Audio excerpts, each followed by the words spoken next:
It's time for us to look at the headlines across Nigerian newspapers. And I have my regulars with me here. I have broadcast journalist and author as well, Funke Treasure. It's nice to have you join me right now. Thank you very much. It's Great. good to be here. Good to see you. Happy Sallah. Yeah, happy Sallah. And I also have Olade Indiario, a public affairs analyst. It's nice to have you join me. Same here. Great. Good morning. You're welcome. I left my cap in the car. Oh yeah, no, but you still look good. You still look good with your coat of many colors. Baraka de Sallah. Baraka de Sallah. I like your coat of many colors. It's really interesting. You know I sang a song before we No, of course. Daily Sun, let's start from there. Daily Sun says, Sallah, prices of ram food rise. Buhari blames COVID-19 middlemen flood for hike. Sanwo-Olu, Kalu, Atiku, Saraki, Athoeze, Tinubu, others felicitate with Muslims. Ugwani distributes gifts to Muslims. Okay, it's the day, of course. Then from there, Nigerian Tribune, let's go there. It says on Eid al-Kabir, Kano, Adamawa, Zazzau Emirate cancel Sallah homage over COVID-19 as police and CDC deploy personnel to maintain security nationwide. We remain focused on tackling security challenges. The Chief of Army Staff is saying this. I will create harmonious, prosperous country, Buhari assures. Okay. Atiku, Tinubu, Saraki, Gbajebamila, governors, others felicitate Muslims. Okay. That's the Nigerian Tribune. Then Daily Times is next. Is also talking about Eid al-Kabir. Nigerians face bleak celebration on prices of rams, foodstuff, or as prices of rams and foodstuff soar. Okay. We're certainly talking about this, talking about the food prices and the prices of a lot of things going up at this time. From there, let's go to the leadership newspaper. At Eid al-Kabir, we'll soon overcome our challenges. PMB reassures Nigerians as President Muhammadu Buhari will soon overcome our challenges. PMB reassures Nigerians. Okay. From there, let's go to Daily Trust. Daily Trust says Nigerians mark bleak Sallah amidst biting economy and insecurity. Celebrants opt for low-key festival. Insecurity, cash crunch, cut down holiday trips. We are addressing hardship. Buhari is saying this. All right, that's Daily Trust. Blueprint newspaper also talking about the festivities. COVID-19, Delta variant, Eid al-Kabir, Kano, Jigawa, Niger, Zazzau Emirate cancel festivities. All right, Atiku, Lawan, and the others all rejoice with Muslims. Police, NSCDC deploy personnel and assure security. All right, that's the Blueprint newspaper. News Direct is next. It's talking about bandits attack. Nigeria Air Force Army rescue fighter pilot in jet crash. Pilot interdiction successful. Nigeria Air Force spokesman is saying this. All right. It was a lot of celebration yesterday when videos and pictures of Flight Lieutenant Abayomi Dairo of the Air Force, was brought to base. From there, let's go to Vanguard. Declare full war as bandits down fighter jet. Retired military officers tell the federal government on this. Defense Chief General Lucky Rabo confirms bandits downed jet and says pilot Flight Lieutenant Dairo ejects from downed jet. Survived attack, receiving treatment in an undisclosed hospital. Buhari directs 7 Northwest governors to end banditry. Buhari directs 7 Northwest governors to end banditry. Okay. The bandits give ultimatum. It demands 60 million naira ransom to free Bethel school students. Really troubling from that perspective, I must say. From there, let's go to The Nation newspaper. Pilot jumps to safety after bandits bring down Nigeria Air Force jet. Buhari asks Northwest governors to end banditry. CDS, as the Chief of Defense Staff, meets with ex-military officers. Okay, that's The Nation newspaper. From there, let's go to this day. Irabor hails pilot of downed fighter plane for his bravery and gallantry. Says he used cover of darkness and his phone set for navigation to elude bandits. Okay, that's this day. The Punch newspaper. Delta variant. Experts warn as federal government begins camping for 49,000 core members. Only COVID-19 negative graduates will be admitted into camps. NYC saying this. NMA seeks adherence to protocols. It says COVID-19 now an albatross. And it's scary. Coronavirus protocols mustn't be violated. Council virologists. Okay. All that on the front page of the Punch newspaper. First News says Sunday Igboho arrested in Cotonou to be repatriated to Nigeria today. Sunday Igboho arrested in Cotonou. Recall that he was declared wanted some time ago by the security agents in Nigeria. All right? As time permits, we'll certainly talk about that. Daily Independent is next. It says 13 trillion poultry sector at risk over insecurity, cost of feed. 13 trillion naira poultry sector at risk over insecurity, cost of feed. Okay, that's Daily Independent. The last one we're looking at now is Business Day. Business Day says crude heist, petrol subsidy, anatomy of revenue leakages. Crude heist, petrol subsidy, anatomy of revenue leakages. That's Business Day. Right. All right, gentlemen of the press in the studio, let's talk about this. It's Sallah today, and if all the reports that we have been doing and trying to engage people, feeling their pulse, how you celebrating, how you preparing for the festivity, there has been one complaint or the other, especially when it comes to the cost of ram yeah, and other food items and so on. And the president is assuring that all of this will soon overcome our challenges as a country.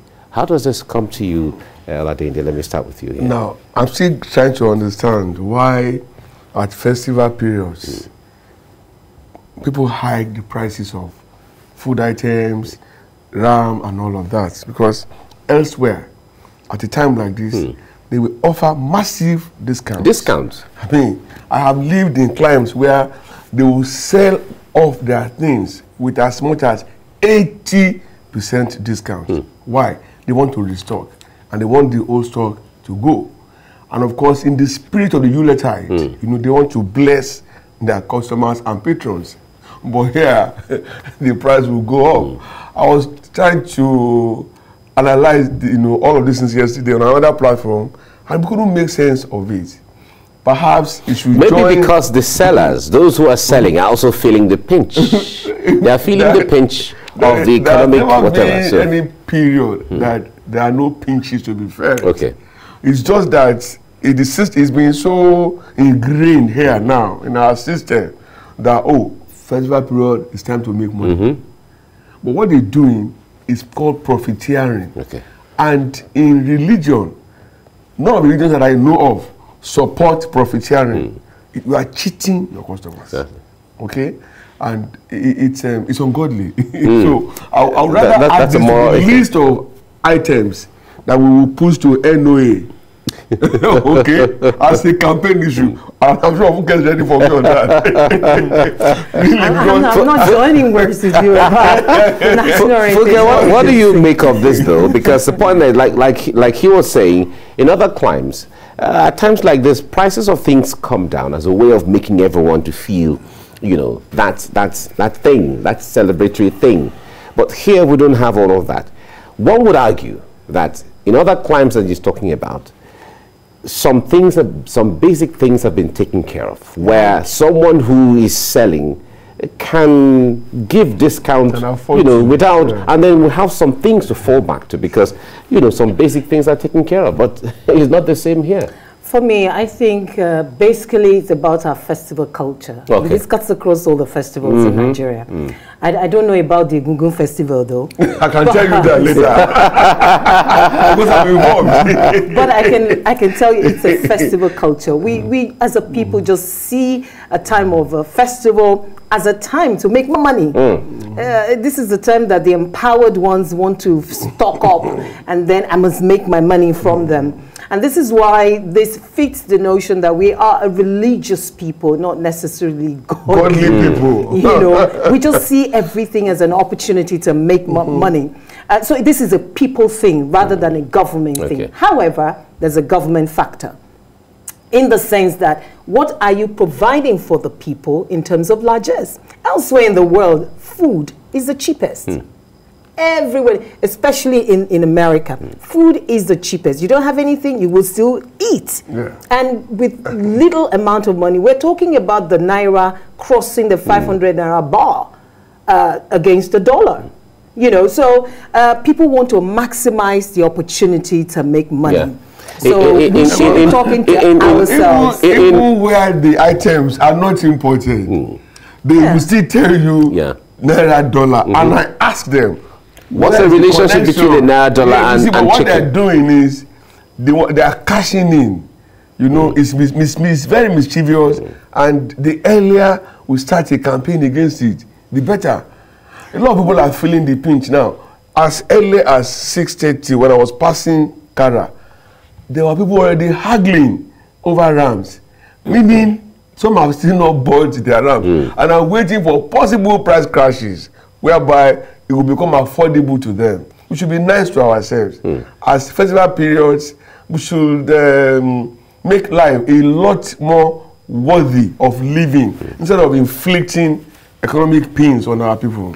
Well, and then for a Google festival, we don't charge anything. We don't believe you. Everything is free on the house. We have to subject some verifications, eh? Yeah. All right. I spoke to a cleric earlier who said that, well, even if you can't afford a ram, you can walk up to your neighbor who has the wherewithal and you can share. In fact, the idea of sharing is very highly encouraged. Yes. So, you know, back in the days when I was growing up, this concept of sharing Sallah meat or Christmas meat was like a culture. It's disappeared now. You cook and you share with your neighbors, whether they were Muslims or Christians, especially the Christians at times like this. And Christians as well, at times like this, they also, during Christmas and Easter, especially Christmas, you saw people, we, the children, looked forward to that because we're going to get money. Let me... I'll wear our best clothes. You know, one of the things that I can say led to that is this. I grew up in a house with 20 rooms built by my father. Okay, and then virtually all the houses around us had large rooms, no fence, no wall. People walk in and walk out into houses freely. It was a communal living in the real sense of the word. So how do you now kill a ram or goat or cow and keep it to yourself? No, even if you don't send it to them, they will come in. Of course. And then again. But now everybody is on his own. I live in an estate where some of my neighbors, we don't see ourselves for days. Okay, now I'm here. But I'll be back home. So they will have gone to bed. So how do you now go and begin to knock their door? I want to say hello. Exactly. I want to say hello to you. Again, they have allowed some measure of division also to creep into our lifestyle, whereby people now easily discriminate based on mundane issues of religion and tribe, which I don't fancy. The earlier we can retrace our steps, the best for us.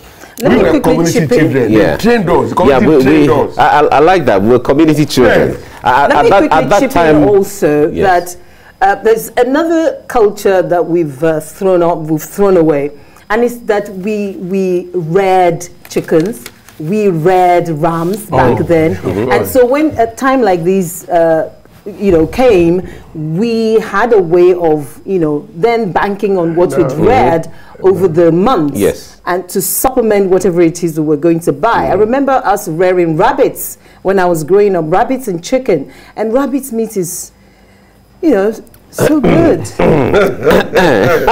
I like that. No, we actually read those things, and I think it was. I think I like old school daddies who like animals, and you live like in a house, in a large house like that.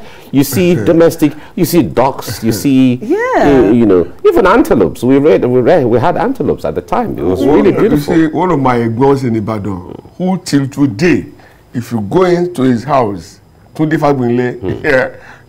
is no animal, as in the regular pet, domestic, exactly. They are guinea fowl in their quantities. And for that, I respect him. And I'm hoping that when I grow up, I will be like him. I like that prayer, when you grow up.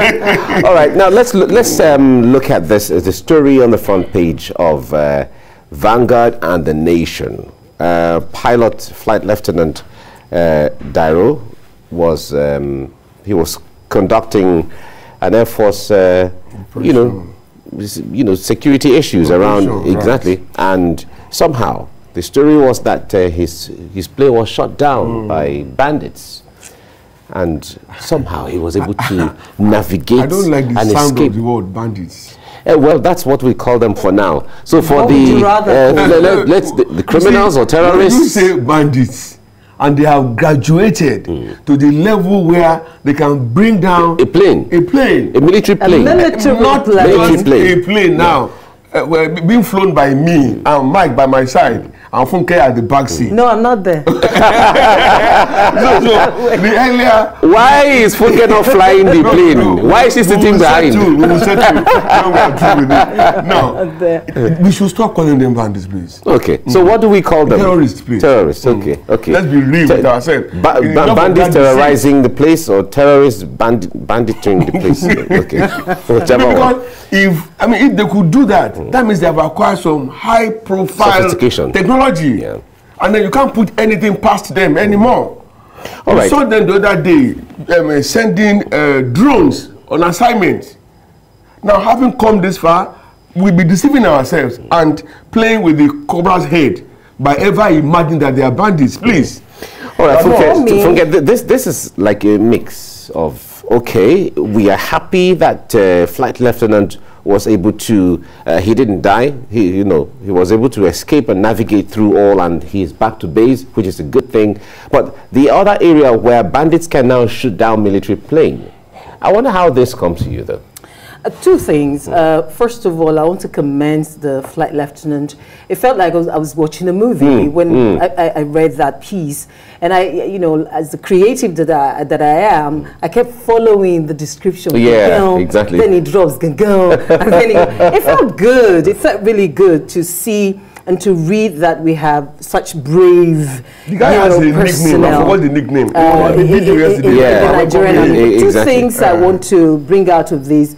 I want to identify and agree with the retired military officers who are saying declare war, full war, because these are no longer bandits.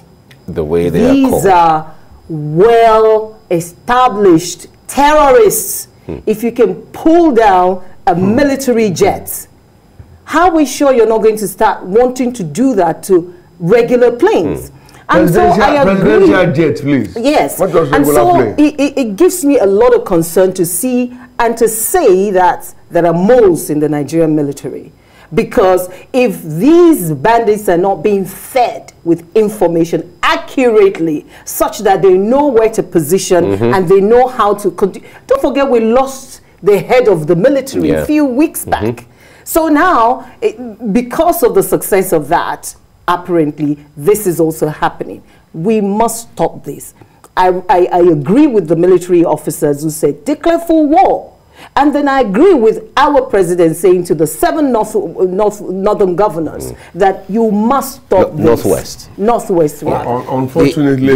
Unfortunately, that's whether command or instruction or a directive for me. Or an advice. It's a pro forma invoice instruction.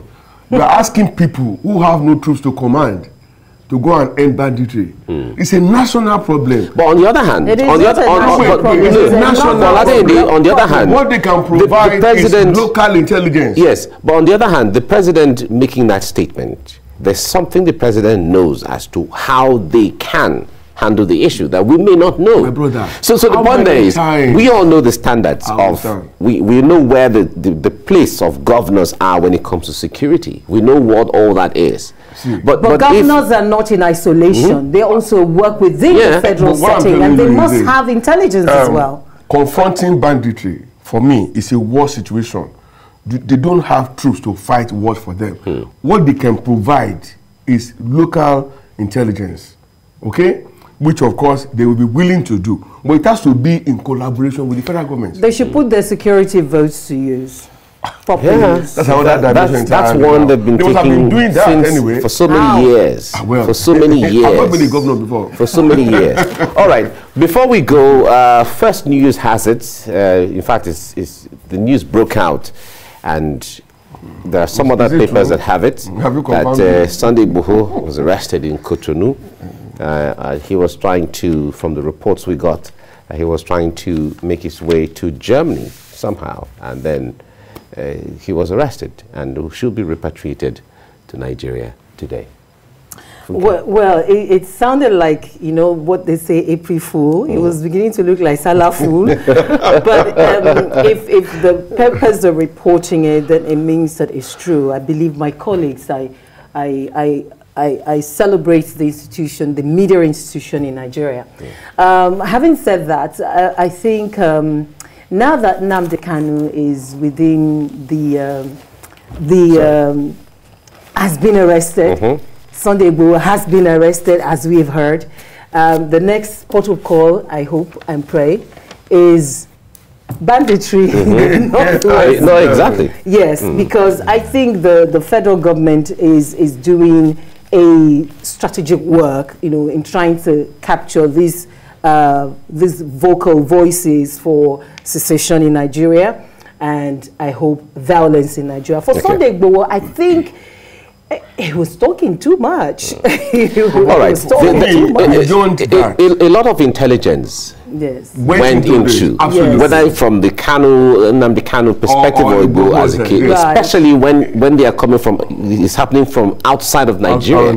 If that can be done, then how much more the bandits within our region, like said? We snatched it from her. Okay.